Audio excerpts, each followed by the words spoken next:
Welcome to the Productivity Show podcast, where we believe that you can get the important things done without having to sacrifice your health, family, and things that matter to you. My name is Tan Pham. I'm the founder and CEO of Asian Efficiency, where we help people become more productive at work and in life. And today I'm, of course, joined by my co-host, Brooks Duncan. How are you today, Brooks? I'm great. This is one of those episodes where I'm hoping to share some stuff, but I have a feeling I'm going to learn some stuff, some good ideas too. So I'm definitely looking forward to this one. Yeah, today's episode is going to be very different what we normally talk about because we're going to be talking about date nights. You might be asking yourself, why on earth are two people on a productivity podcast talking about date nights? Are you listening to the wrong podcast? And the answer to that question is no, you are listening to the right podcast. We know Valentine's Day is coming up and many of you are in a relationship. But some of you might need last minute ideas, but more importantly, and this is like the overall thing that we want to communicate in this podcast episode, is that it wouldn't be a productivity podcast if we gave you some tips and strategies to keep date night going and ways for you to get ideas, what to do on a regular basis, especially if you're not that creative or romantic. So just like any habit, we need to keep things going, and we're going to help you how to do that today. So whether you're single, dating, married for decades, we got tips and strategies that will help you here today. And everything that we mentioned in the show notes, or everything that we will mention today, will be in the show notes. And you can find everything by going to theproductivityshow.com/390. And as always, we like to kick things off with our top three favorite resources. So the first one is called The Nudge. So if you live in North America, there's an app called The Nudge, where you basically get a text message every single week with date ideas sent to you. So this rolls out, or it has been rolled out in maybe like 10, 15 cities here in the United States. So you live in a major city, this is going to be really helpful. So you don't have to be creative. They just send you ideas every week of things to do. The next resource I would recommend, this is for everybody here, regardless where you live, is called the Love Language book. So this is actually a test that you can take as well. But there's also a book called the 5 Love Languages. And basically, what you want to do is when you take this test, you can discover your own and your partner's quote unquote love language. So it's a great way for you to open up communication between you and your partner. And the third one is another book called The Daily Stoic. So I like this book because you might have heard us mention here and there Stoicism, and it kind of has this like quote unquote Stoic reputation that it's maybe a little dry and boring. But what makes this book so great is that it has one chapter that you can read every day, and it basically is trying to instill a particular part of their philosophy that you can use that particular day as you maybe start your day or end your day. So I find that really helpful. I always check out this book every single morning before I start my day, and I recommend you check it out as well. Brooks, what do we have in store for next week's episode? Yeah, next week's episode actually came out of some feedback that we received on the podcast or about the podcast. And basically what we're going to be talking about is productivity tips for skeptical people. So maybe you're, I don't know, you're probably not a skeptical productivity person if you're listening to this podcast, but maybe you know people who are. So we're going to be talking about how to reach some of the people who maybe aren't totally bought in this general concept of productivity and self-improvement. So I'm looking forward to that one next week as well. All right, so let's get started. And like we said, we're going a little different direction. We're talking about date night ideas. And, we say date night, but it could be just like dates with people that you want to have. It doesn't necessarily specifically have to be at night. We're just using that because that's the usual term. But I thought it would be fun to start off just sharing an example of a great date night we've been on. When we say date night, I don't mean like trips and stuff like that. That's a whole different thing. But like maybe Tan, do you have an example of a date night that you went on that you thought was really great? Brooks, I'm honored. Brooks, I'm honored that you asked me that question because I can finally be that person on the podcast who can talk about this sort of stuff now. We've tried to get Marmel to be on here today as well, but due to outside circumstances, we couldn't have her on here today, unfortunately. So hopefully she'll be here on another episode. But a great idea for a date night that I want to share with everyone is called a progressive dinner. So this is actually something I learned when I lived in Asia, and that was kind of common there, and it was very normal to have like a night out like this. But I discovered when you live in the United States or in most Western countries, this is kind of like a foreign concept. So the basic idea behind a progressive dinner is very simple. When you typically go on a date or you go for dinner, you go to one place, right? You order an appetizer, an entree, and maybe a dessert, right? A progressive dinner is different in the sense that you have an appetizer in one place, an entree at another place, and then dessert at another place. So you actually make 3 stops in one night. And that's a fun way to kind of like break up your dates. It's a fun way to explore new different places. And since we're a lot of us here are optimizers, it's a great way to optimize for the best thing that we can get that night, right? So you can get the best appetizer at one place, the best entree at another place, and the best dessert at another shop.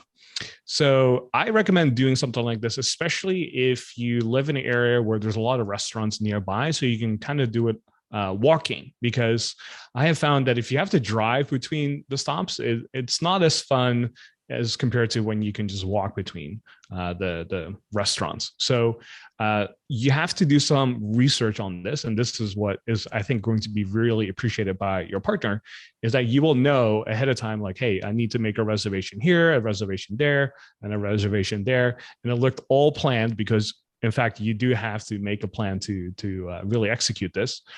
And it's a great way to discover new spots around town as well.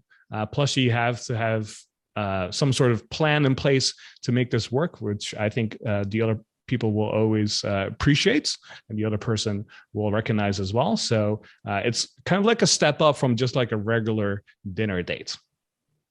So interesting. You're right. It's not that common in North America. You know, there's the concept of the pub crawl, but that's a little bit of a different thing than what we're talking about here today. It's interesting too, because I've been binge watching over the last probably few months, Parts Unknown, the Anthony Bourdain show, and all 12 seasons. So I'm on season 10 right now. And I've noticed that whenever he has episodes in Spain, they do that a lot too. They go from one place to another place to another place throughout the evening and do that progressive dinner. So I never really made that connection. So yeah, that's a really great suggestion. You're right that Marmel was supposed to be on the episode until the last minute. And we did ask her, hey, Marmel, were you on any great date night ideas? Any great date night? We asked her, did you have any memorable date night experiences? And she gave a great example, which I think we can share as well, which is, and it was recently, and what they did is they did like a big group date with some of their closest friends and partners. So no kids, just like other couples. And that's a great suggestion, because you think of date night, it has to be the two of you, but it doesn't always have to be that way. You know, you can do it in a group as well. So I just wanted to mention Marmel's example. For myself, a great date night that came recently was going snowshoeing. So it's something my wife has wanted to do for a long time. We're really, really lucky here in Vancouver. We were talking about this in our daily huddle today, where we have 3 ski hills within a half an hour drive from downtown Vancouver. And so for whatever reason, we had never really gone snowshoeing. So one day we decided to go on our own. So it was just my wife and I. We went through the woods snowshoeing, and it was a really, really great and memorable experience. So sometimes active stuff like that, depending on the person, of course, can be a great example as well. Awesome. I really like that. And you're very fortunate to live in that area to be able to do that. I don't think I could do that here in Austin, Texas. So I do have a question for you, Brooks, because I know people who are listening to the show are very busy people, and many of them have kids. And I know you have like 47 kids. So what are some ways for you to make time for date night, especially when you have that many kids to deal with? Well, for the record, I have 2 kids, but when you have 0 kids, I guess 2 kids can seem like 47, which I totally get. And when you have when you have a newborn and another kid, it feels like 47 kids as well.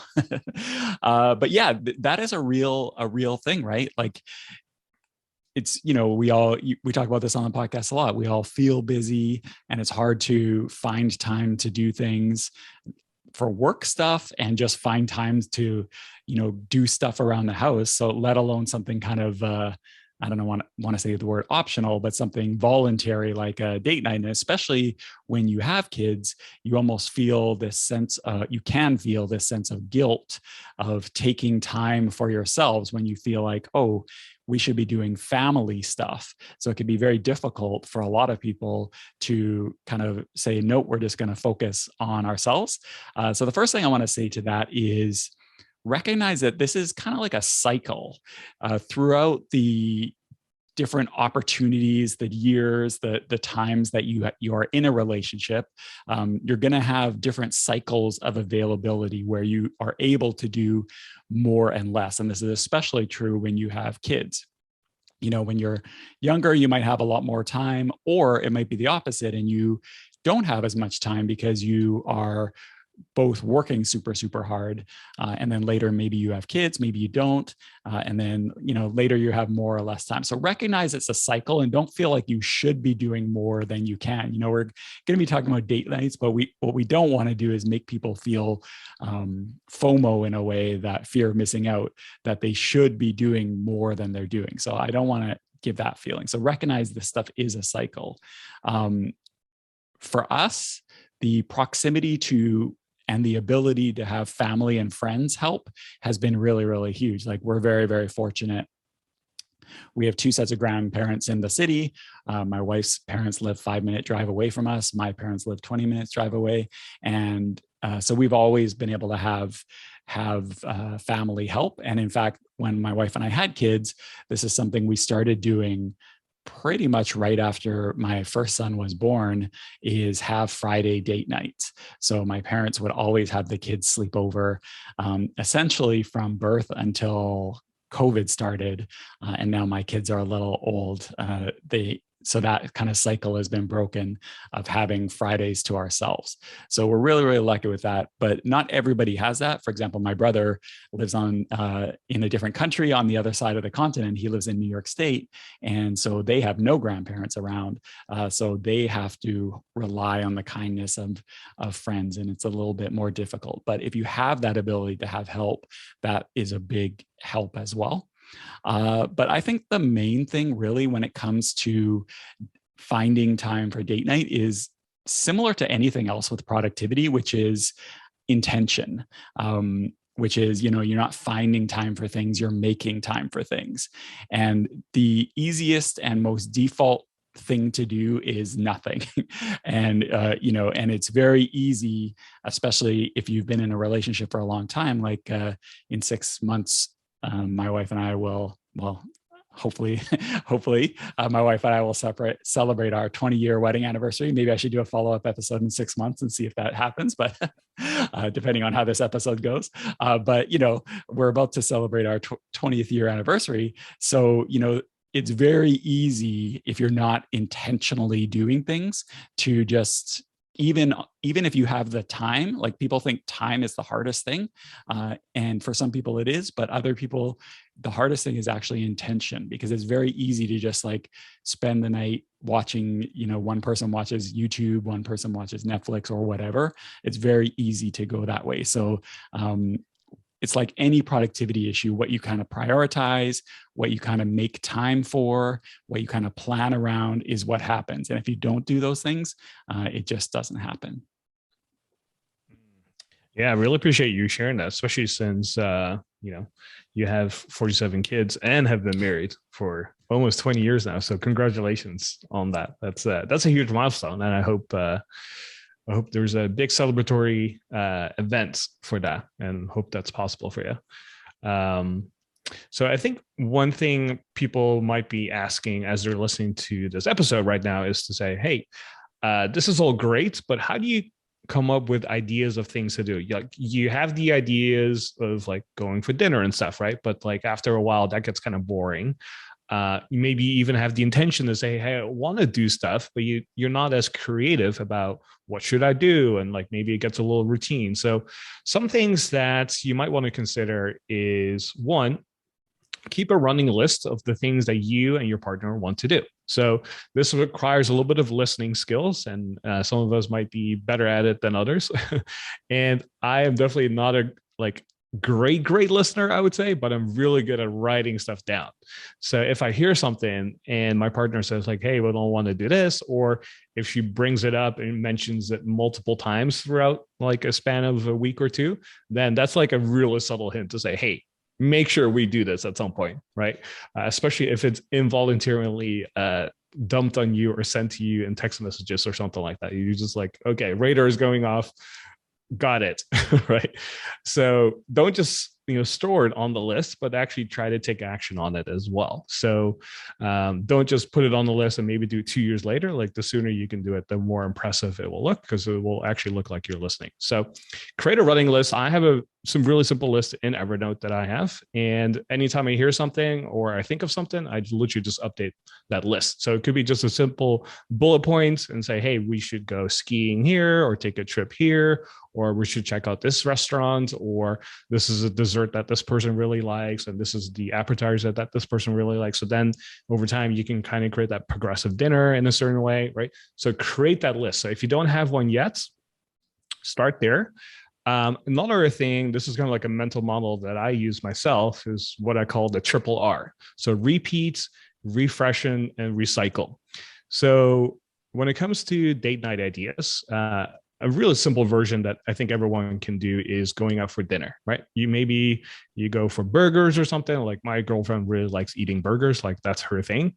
And so one thing we like to do is we'll try to find like the best burger in Austin.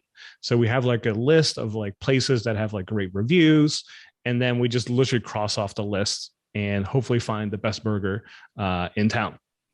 But the cool thing is there's always new restaurants coming up that have burgers, right? So it's kind of a list that you can just never finish. And it's a great way to kind of like keep things fresh that way. And every time you go, you just change restaurants and cross things off your list. So you kind of like on this quest together, right? So that's kind of like a repeat. Like you can do this every single week, and then switching it up by going to a different restaurant. Although I wouldn't recommend doing it every week, but you get the idea.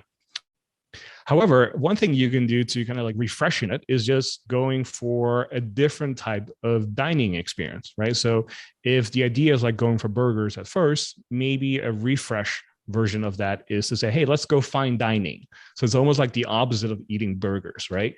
But the experience or the outcome is almost the same. Like you're having dinner together, you're eating together, and the experience is slightly different. So it's kind of like almost like a different medium of getting to the same outcome. So we have eating burgers, which is kind of like super casual, to fine dining, which is very upscale, right? So that's kind of like a refresh.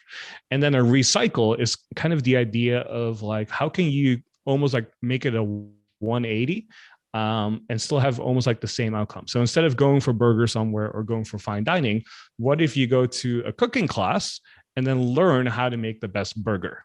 Right. So that's like you taking the same idea of like, we're running with the theme of burgers here. And then we're going to recycle it by saying we're going to go to a cooking class where we learn how to make the best burger. So maybe it's like the meat that you make together and so on. So you can take this model, this triple R, and apply it to different things that you do. So for example, let's say another date idea you have is watching a movie at a movie theater, right? That's something all of us have done at some point. So we can do that, and we can change where we go. Maybe it's an upscale movie experience. Maybe it's like a budget movie experience. But a refresh version of that is to say, what if we go to a drive-through movie theater where you literally pull up in your car, you tune into a certain frequency, and then you watch the movie from your car. This is something that's actually very popular here in Austin. I don't know if that's going to be the case in Vancouver. Brooks, do you have this at all? We do have one out in the suburbs. It's like one of the last ones available. And it got really, really popular when COVID was first starting for obvious reasons. So we went for the very first time, and yeah, it's really fun. Yeah, so that's like a refresh version of like watching a movie at the movie theater, right? And then if we want to recycle that idea of watching a movie, what if you rent a movie at home, but then you just kind of recreate the movie experience at home, right? So you dim the lights, you have your favorite popcorn, you make your own drinks, right? Maybe you watch some trailers at the beginning of the show and then actually watch the movie. Like you have to put some time and effort behind this to make it like really fun, right? But this goes back to the idea of what Brooks was saying, which is, put the intention behind it and showcase that. And I think the other person will really appreciate that. And so you can just take this idea and just run with it in so many different ways. I love this idea because it can be, depending on the people, obviously, it can be so hard to find something that both people like, or at least, one person likes and the other person is fine with. And this is a great way of, like, when you find those things, like harnessing them, grabbing onto them, but then it doesn't become boring. Like, for example, I am somebody who famously doesn't get bored by food. Like, I can generally eat the same thing all the time. And my wife and I like dosas, which is a South Indian dish. And there's this one dosa restaurant we go to a lot. And it was literally like last Friday, because we didn't have that intention, and it became our like default, like, oh, what are we going to eat? Oh, let's get dosa. And like for the first time ever, I was like, I don't really feel like that.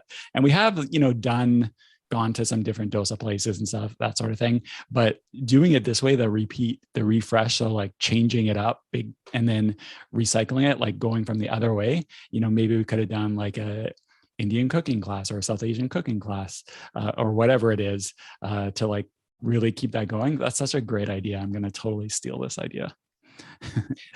Yeah, another example you can use is, for example, if your partner is into candles, right? A repeat would be, okay, you're gonna go candle shopping together. You go to one place, or maybe you look for a particular brand that she really likes or he likes, and then you go shopping, right? And that's really simple to do.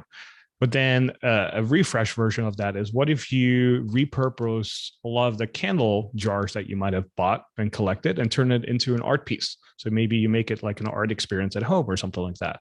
Or a recycle version of all of this, using the candle as the main theme here, is to go to a candle making class, right? So there's just so many things that you can like repeat and recycle around here. So what's good about this model is that you just need a handful of ideas, and then from there you can kind of springboard it into different things. So if you just make a list of like 5 things of like eating out, watching a movie, candles, and like maybe 2 or 3 more things, and just start thinking about how to refresh and recycle them, you'll start to come up with like 20, 30 different things, and off you go for the rest of the year.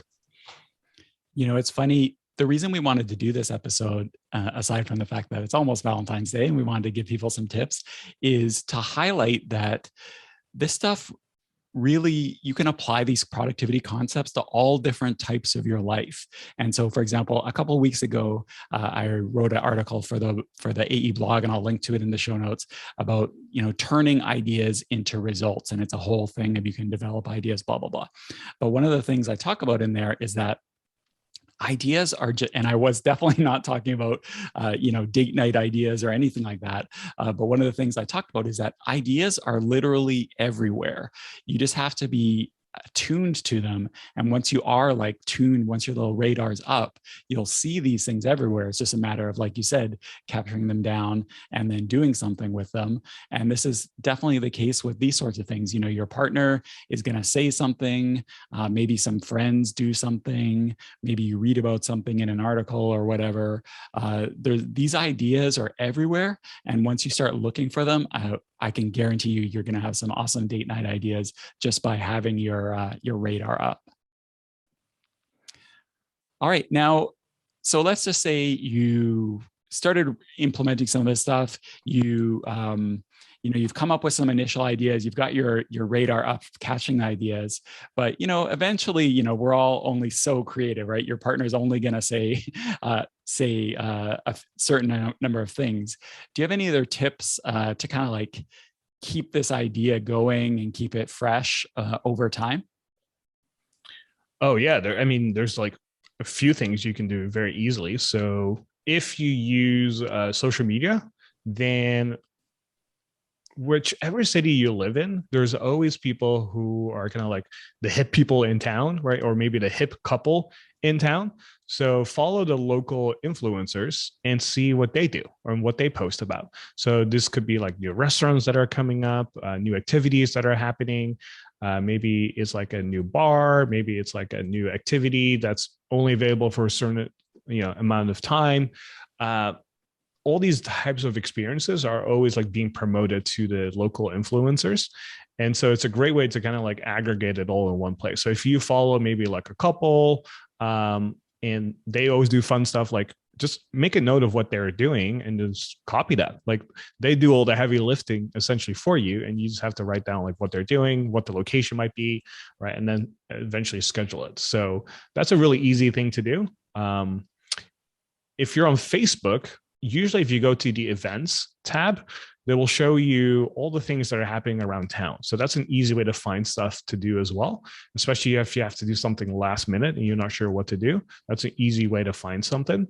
Likewise, every city will have like their own website to have like an aggregate place of all things that are happening. So if it's not Facebook, then for example, in Austin, we have do512.com.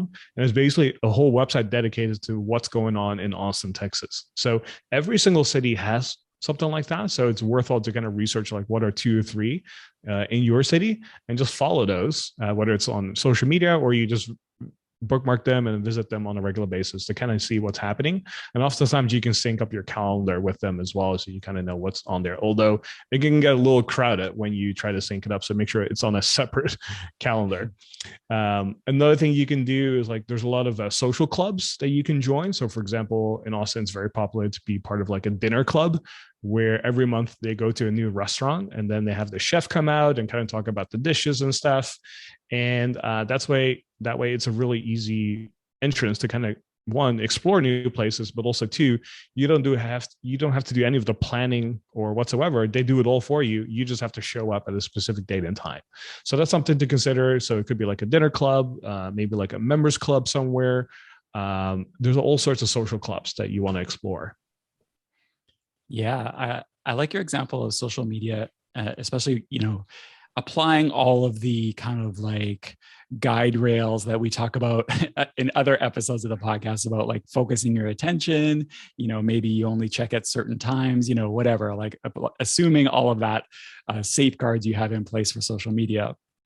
But the things that make social media sometimes not great, which is like they're algorithmic, like sending you stuff, can actually work in your favor in these cases. Because I find a lot of ideas that way as well, because, Instagram kind of like knows the sorts of things that we might like, that I might follow, and that sort of thing. So all of a sudden you start getting like a lot more local things promoted to you.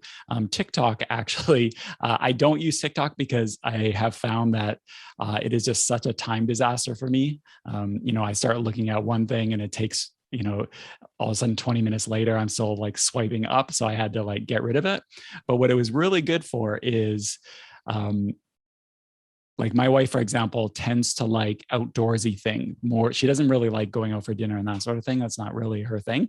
And what I found is if I'm interacting with top 5 BC waterfalls or something like that on TikTok, looking at those ones, then all of a sudden I just get this like whack of outdoorsy things locally that the evil algorithm sends me. So in that case, it's a force for good. So if you are able to responsibly use social media, it can be really, really great for getting those ideas. And like I said, it's just being attuned to them. The key to all of this, though, is to really make sure that your idea is something that the other person wants to do. It can be so easy for us to like think, oh, I want to do this. So yeah, this is a great idea, but make sure, this takes time, but make sure that it's something that the other person wants to do, or you think if they're not sure, maybe it would, maybe they would be open to it at least, because especially early in a relationship, the other person might just go along with something, even though they don't enjoy it as much. And maybe you don't have that established relationship quite yet. So just, amp up your EQ, listen for those signals, and try to make sure it's something you both want to do. Otherwise, Otherwise, it might not work out that well. Like, for example, when my wife and I were, this is before we had kids, I think before we were married, probably too. I used to live near those ski hills I was talking about, or sorry, I used to work near those ski hills I was talking about. And so every Friday night, we got these passes. We would do lessons. We would go snowboarding every Friday night. And recently I was saying to her, like, I kind of miss when we used to do that. And, on a clear night, you see the lights of Vancouver from up in the mountains and stuff like that. So beautiful. And my wife goes, yeah, I actually kind of hated that. I didn't enjoy it at all. I was just doing it. And, these are the things that come up, 20 years later or whatever. I think of it very fondly, but she thinks of it very differently. And if I was more attuned to that, I'm sure we could have found something a lot that both of us would have enjoyed. So do your best to try and find out what those are, because obviously I wasn't quite as attuned to it back then. I'm scribbling notes right now to make sure that the other person will get along with whatever I think I want to do. So that's a great tip. One final tip I want to share is, again, this is something you have heard us talk about before when it comes to different areas of productivity, but also in this area as well, is ask for help. So what I mean with that is when you have other couples that you're friends with, ask them what they do. Ask them for ideas. What is working for them? What are some things that they enjoy? And just add it to your list that we mentioned before, or maybe say, hey, maybe that's not for us, but a different variation of that could be for us, right? So ask them for ideas and inspiration. So such a simple thing to do. And I think none of us are doing that enough. So be sure to ask them, especially if they're very active, if they seem very happy, if you admire what they have going on, those are the perfect people to ask. Don't ask the people that are always fighting and arguing. Those are the ones you definitely want to avoid. So to conclude today's episode, I hope you enjoyed it. First and foremost, I know this is slightly different, but I hope we added our own little productivity and efficiency spin to it. So if you made it this far, what I would recommend you do next as an action step is to create that list. Start creating this list. And if you have it already, start expanding on it based on the strategies that we talked about here today. Okay. So next week's episode is all about productivity tips that you can use for people that are in your life that are very skeptical about all of the stuff that we always talk about. So if you have those people in your life, I think you're going to really enjoy next week's episode. And again, everything that we mentioned today will be in the show notes. Just go to theproductivityshow.com/390. Thanks again for joining us, and we'll see you next Productive Monday.